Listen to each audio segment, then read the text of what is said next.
The things that's really important is once you know your personality, like this happened to me, like we work at a corporation and then we leave, we lose our identity of how we worked at this corporation. Now we have to build our personal brand, right? And how do we do that? What are we really good at? What are the things we want the world to know? What is our thought leadership style? And how do we want to reflect that? You have to portray your personality consistent and religiously. So then you can reflect that back and attract the right individuals, because the more you are who you are, the more you will attract those people that love who you are. Hey, what's up, branding experts? Arek here at eBay Design. Welcome to On Branding Podcast. And today, my guest is Yamilca Rodriguez. And Yamilca is a brand strategist, and she helps businesses and entrepreneurs build their brands utilizing the archetype method. So she's the founder and the CEO of her own branding agency, which is called Bespoke. And she's also has been featured in numerous publications like Forbes magazine, Courier Journal, The Voice, Tribune magazine, just to name a few. She's also the professor at University of Louisville and a guest professor at Philadelphia University. And recently, Yamilca published her new book, Brand Therapist, using psychology to transform the way we create personal brands. And this is what we are going to talk about on today's podcast, how to create a personal brand. Hello, Yamilca. Thanks for joining us today. Hello, I'm so excited to be here. Thank you. Thank you so much. Maybe we should start with a simple question. What inspired you to write your new book? Yes, thank you so much. So I used to work at Procter & Gamble, and I worked on different brands and, you know, how that is, and billion-dollar brands. But you always work around products. Products are the heroes. Like, you have to create character for products and all those fun things. So when I left Procter, I started my own business and I started doing personal branding. So I use psychology to really think about your personal brand, and through Carl Jung's archetype. Right. So that's how I define the different brands. So what really inspired me to do the book was to really help people in this day and age, right? We're in like the social media age, or anybody can be famous for what they do, and help themselves really understand what a personal brand is and how they can reflect that personal brand out into the world. For those who don't know, for our listeners, can we just quickly explain what are the archetypes? What is the concept of using archetypes and how we can use that in brand building? Yes, this is not anything new. We know that a lot of agencies use archetypes for branding, and also Hollywood studios uses archetypes for movies. Right. And so really, how does it work and what are the archetypes? So we have 12 archetypes we work with. And the way that I use them is that I put them in 4 different axes. Okay. And so the first axis is belonging. And in belonging, we have the lover, the caregiver, and the girl next door or good guy. Then we have a dynamic quadrant. In the dynamic, we have the magician, the outlaw, and the performer.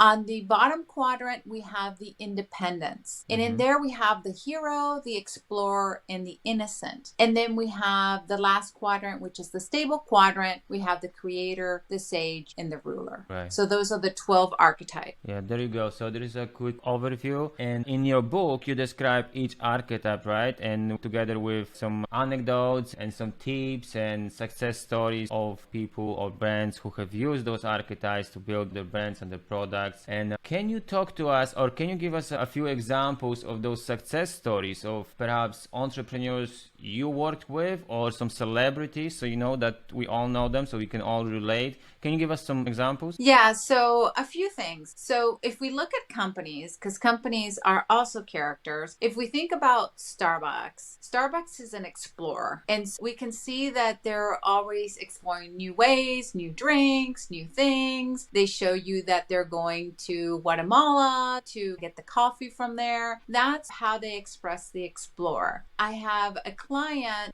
that, for example, she is also an explorer. And the way that we used to really put her brand together was creating the reflection of that explorer within her business. She's a doctor, and so she wants to reflect how she looks at possibilities and adventure and those things within her brand. Right. So the other way to think about it is Tony Robbins. Let's look at Tony Robbins. Yeah. Tony Robbins is a hero, right? He's always there for the challenge, and he's about competitiveness and how he really reflects that. But the other piece that is in the book that's really important is what I call the super fan, the opposite of that equation. What is the opposite? I call them super fan. Some people call them ideal clients or avatars, but it's really important to know as a designer, we want to build tension. And what really creates things that are interesting is tension. And so when you have that opposite, you can create tension. So for example, for Tony Robbins, his tension is the caregiver. He attracts a lot of caregivers. His super fan is a caregiver. And so the caregiver is attracted to the hero because the caregiver is used to caring for others and the hero is used to being the hero to save them. And so that's how those opposites work. So for example, in Starbucks, the opposite of explorer is lover. And that's why in Starbucks, they offer those very sweet, beautiful things that you might want to get with your coffee, and having all those delicious treats begin the pleasure of the lover. And so that's how that tension works. And so if you have a really good brand, you don't only show your brand character, but you build tension within that opposite. That totally makes sense. Great examples. So we should try to find the opposite, identify. So maybe we can talk about now, it brings us closer to some of the process, right? How to identify, let's say there is someone who's listening to us, they have certain expertise in their industry, right? Maybe they've been working for 5, 10, 15 years for a company, they want to start their own personal brand, build their own business. How do we identify our archetype? I've actually designed a super simple quiz, and you can go to Bespoke Branding, BESPOKE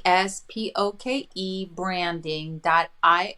There's only 2 questions, and you can take the quiz and find out your personal brand. Now, let me say this. So you're going to get 2 questions. You just have to be very clear and pick your top one on those. I designed the questions so you're not thinking and you're not trying to analyze. So there's no archetypes in the questions. It's just the first one is about what is your primary, are you in belonging, caring relationships of human connection? Are you in dynamic, which is transformation, conviction, and joy? Are you in the independence quadrant, which is all about challenge and independence? Or are you in the stable quadrant, which is about rigor and analysis? So you find out which your primary is, and then once you pick that, you get 3 quotes because there's 3 archetypes in each quadrant, and then you pick the quote that most connects to you. So that way you're not trying to overanalyze your personal brand. So once you select that, you get an answer. So you might be a magician or you might be a ruler. And so you find out more about that character and how that reflects onto you. What I've had a lot of clients say is so for example, I'll just take one of these. I have my little archetype cards right here. So the caregiver. A caregiver sees the need in the world and is attracted to experiences that make them feel needed and appreciated. The motivation is family. The need is to support others. The fear is lack of understanding. And the behaviors is cares about working closely with others, draws sincere concern about people's well-being and personal development, right? So now we know a little bit more about who you are. And then we have these 5 value words, and we use those to create your values, because the first thing you need to know is your vision, your mission, and values. And now you hit it right on the nail, Arek. The things that's really important is once you know your personality, what happens is this happened to me, like we work at a corporation and then we leave, we lose our identity of how we worked at this corporation. Now we have to build our personal brand, right? And how do we do that? What are we really good at? What are the things we want the world to know? What is our thought leadership style? And how do we want to reflect that? Knowing your brand character character helps you really identify yourself, because you don't want to be one person one day and another person another day to your audience. You have to portray your personality consistent and religiously. So then you can reflect that back and attract the right individuals, because the more you are who you are, the more you will attract those people that love who you are. That's a good point. So just for our listeners, some key takeaways. So basically, archetypes are like patterns of human behavior. And as Yamilca already gave us overview of those 12 archetypes, what we should do is we should identify the core archetype, what is our personality, and that is gonna help us. Why we should do that? Because those are like universal patterns of behavior that people have been used for centuries, as you mentioned, in film, but also in branding, in different disciplines. So that way, when we identify our archetype, and perhaps we create like an archetypal mix, as you suggest, to find the opposite archetype, right? And that way we can build brands that are more consistent and stronger, people can relate to and understand. So that's the key takeaway from that. So we've talked about some of the process, and do you have some other advice or maybe some problems or challenges, the biggest challenges that people often run to when trying to build their personal brand? Yes, so there's a few things. So what I talk about is that there's 4 pillars, right? The first pillar is your strategy. Your strategy is about your vision, mission, and values, your brand character, your brand positioning. So where are you positioned to make a difference and be differentiated from everybody else who does something similar to you? And then your superfan profile. You really have to get those 4 things right from a strategic standpoint to move on to the next pillar, which is your brand ethos. Your brand ethos is how you execute on those elements. So that is your brand guidelines, your logo, your templates. So your PowerPoint template, your social media templates, your letterhead or your business card. And then the website is also part of that, because a website today, from a personal brand standpoint, is your business card, right? You have to show what you do, your expertise, and all those things. And then you come down to photography. That's the pillar number 3. And pillar number 3 is connected to the website and the other things as well, because you need a profile picture of yourself, right? You need to be in front of the camera. You need to be you. You need to be who you are. So you have to dress appropriately to your brand character and take pictures. They're lifestyle pictures, portrait pictures, product pictures, right? Content pictures. And you have to fill your entire piece there. The last and ultimate pillar is your messaging pillar, your communication pillar. And that's where you look at what's your brand story. What's your brand story all about? What are your speaking topics? What are you going to speak on now that you're becoming a leader and an expert? The next bit, you need to have a media kit. So what's your media kit about? What is it that you want to reflect on that media kit? And lastly, you need to have a press release.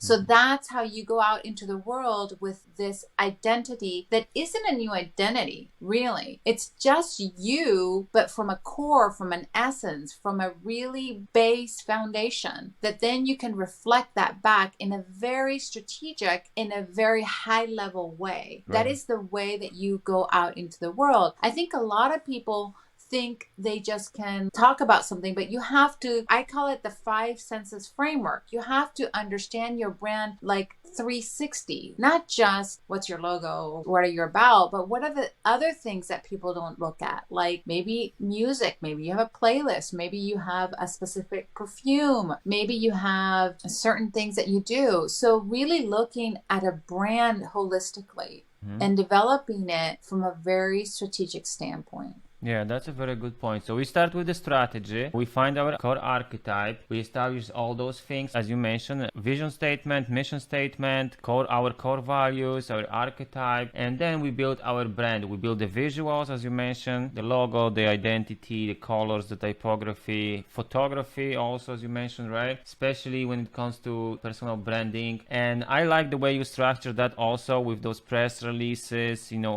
all those brand touch points that you mentioned. There are actually very important when it comes to personal branding. And then also your story, right? Your messaging. And because it's not just about having some kind of a website, it all needs to be consistent with your brand. And as you mentioned, we need to look at this holistically before you even start putting out the content. You can start building your brand. It's like an ongoing process, right? Would you agree? But if you actually invest a lot of time upfront, you're gonna get there much faster. You're gonna be able to build this brand much faster and much stronger brand. Yes, yes. So it's really good that you said that, because tone of voice is critical. What is your tone of voice based on your brand character, right? You don't want to be somebody else, or you want to be very specific. You don't want to be a comedian if you're really more of a romantic, right? And like, what is your tone of voice specifically? That was a really good point.